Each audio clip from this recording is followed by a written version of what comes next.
জাতীয় পার্টি কি নির্বাচনে অংশ নিতে পারবে কি পারবে না, বিষয়টা কিন্তু এখনো পরিষ্কার না। এনসিপি, তারপরে জামাত ইসলাম সহ কয়েকটি রাজনৈতিক দল যথেষ্ট সোচ্চার। বিএনপি কিন্তু নীরব। বিএনপির এই ক্ষেত্রে কোনো বক্তব্য পাওয়া যাচ্ছে না।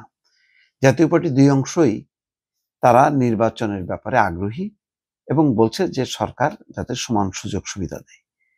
জাতীয় পার্টির একটা অংশ বক্তব্য, নির্বাচনের প্রচারে ভীতিহীন পরিবেশ নিশ্চিতে সরকার কাজ করবে প্রত্যাশা জাতীয় পার্টির।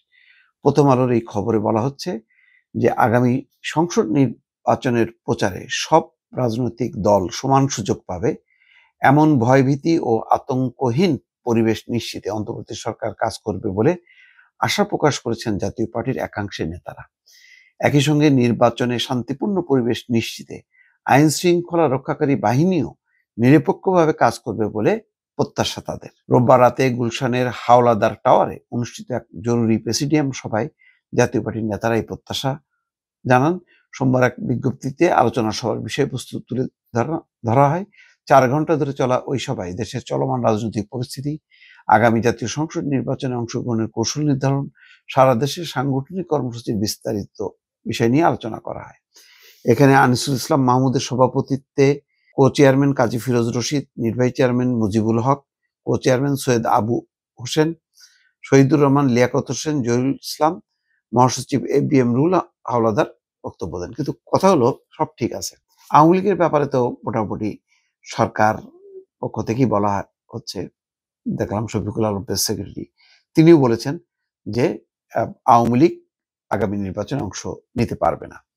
সরকারেরও তাই সিদ্ধান্ত যে তাদের যেহেতু বিচার হচ্ছে, বিচার পর্যন্ত কার্যক্রম নিষিদ্ধ থাকবে। কার্যক্রম নিষিদ্ধ কোনো দল নির্বাচনে অংশ নিতে পারবে না। কিন্তু জাতীয় পার্টির ব্যাপারে কি হবে, জাসদ ইনুর ব্যাপারে কি হবে, ওয়ার্কার্স পার্টির ব্যাপারে কি হবে, আরো যেই 14 দলের জোটভুক্ত আছে তাদের ব্যাপারে কি হবে, সেখানেও কি নিষেধাজ্ঞা দেওয়া হবে? এই প্রশ্নের কিন্তু এখনো মীমাংসা হয়নি। সম্ভবত আমি যেটা ধারণা করি যে সরকার এত বিতর্কটা টেনে আনবে না, আপাতত আওয়ামী লীগ পর্যন্ত থাকবে, এর বাইরে যাবে না। তাতে যেটা হবে যে জাতীয় পার্টির ব্যানারে অনেক আওয়ামী লীগের লোকজন নির্বাচন করার মধ্য দিয়ে নিজেদের নিরাপত্তা নিশ্চিত করা অথবা জয়ী হওয়ারও একটা সম্ভাবনা তৈরি হবে। সম্ভবত সেই কারণে জাতীয় পার্টির দুই অংশই, JM কাদের এবং রুহুল আমিন হাওলাদার, দুই অংশই দেখবেন বেশ সোচ্চার এবং তারা নির্বাচন কেন্দ্রিক নানা কথাবার্তা বলছে, সরকারের দৃষ্টি আকর্ষণ করার চেষ্টা করছে।